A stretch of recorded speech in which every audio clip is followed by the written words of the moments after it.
Ассалаумағалейкум баршеге. Бүгінгі күнлеріңіз қалай басланды? Менің бүгінгі күнім осылай балаларға завтрак даярлаудан басланды. Балаларыма демалыс болғанлығы себеплі балаларым еле ұйықтап жатырыпты. Сол ұйқыдан оянаман дегенше балаларыма завтракты даярлап алайын деп видеода көрсетілгендей етіп колбасаларды турап алдым.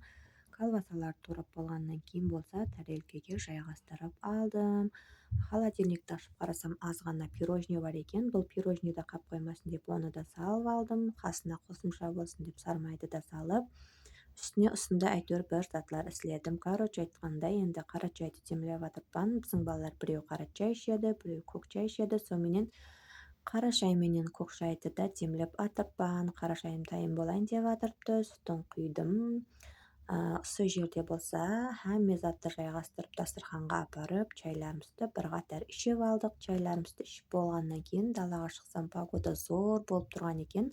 Қыз айы болуына қарамастан күн ыссы болғанлығы себеплі қызым менен біргелікте дала сыпыруды да баслап жібердік. Негізінде һәптесіне бір рет, екі рет сыпыратығын едім.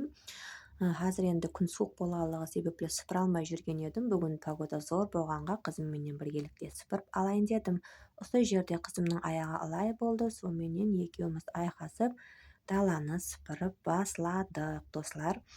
Қызым көргеніңіздей мына жерде жүріпті, қолына бір зат алып алған. Оны да сол видео қосқан кезінде көріп жатырппын, монтажлаған кезінде. Сонымен мына жағында сыпырып алайын деп чики қылып сыпырып жатырппын. Осы жерде қызым менен біргелікте сіпсеге таласып қалдық. Видеода көргеніңіздей қолын суға тығып жатырыпты шелекке. Сонымен даланы да еплеп сыпырып алдық. Одан кейін қызым менен біргелікте аз ғана ойнадық. Погода зор болған екен, ішке кіріп фук еткізіп чай ішетін жерде жинап алдым.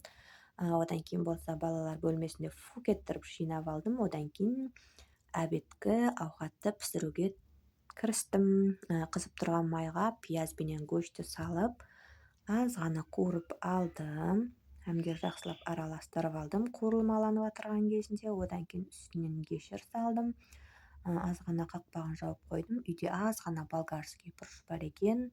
Чеснокпенен біргелікте салып жібердім. Мен әрдайым ауқатларыма чеснок салғанды жақсы көремін. Дәмі деген зор болады. Сіздер де чеснокты салып көрсеңіз, ауқатларыңыз прям енді мазалы болып, мощный, сочный болып шығады дәмлері. Сонымен мощный болып қуырмаланып жатыр ауқатларымыз. Енді қуырмаланып отырған кезде аз ғана қақпағын жауып қоямыз. Тұзы аз кезде тұз салуды ұмытпаймыз, достар. Қараң, мощный болып қуырмаланып жатырыпты. Одан кейін болса суымызды құямыз. Мен бір кыладан азлау шәуле асып жатырғанлығым себеплі 3 кружкадай су құйдым.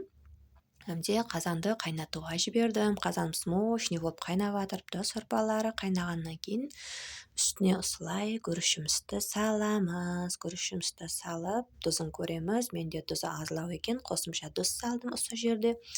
Сонымен көргеніңіздей ауқатымыз зор болып қайнап жатырыпты. Күріштің суы тартыламан дегенше қайнатамыз. Одан кейін қақпағын жауып қоямыз. Көргеніңіздей ауқатымыз дайын болды.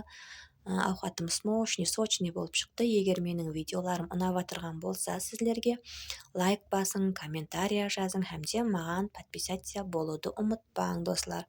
Ал бізге аз болсын айтып қойсаңыз болады. Видеода көргеніңіздей мощный, сочный болып шықты.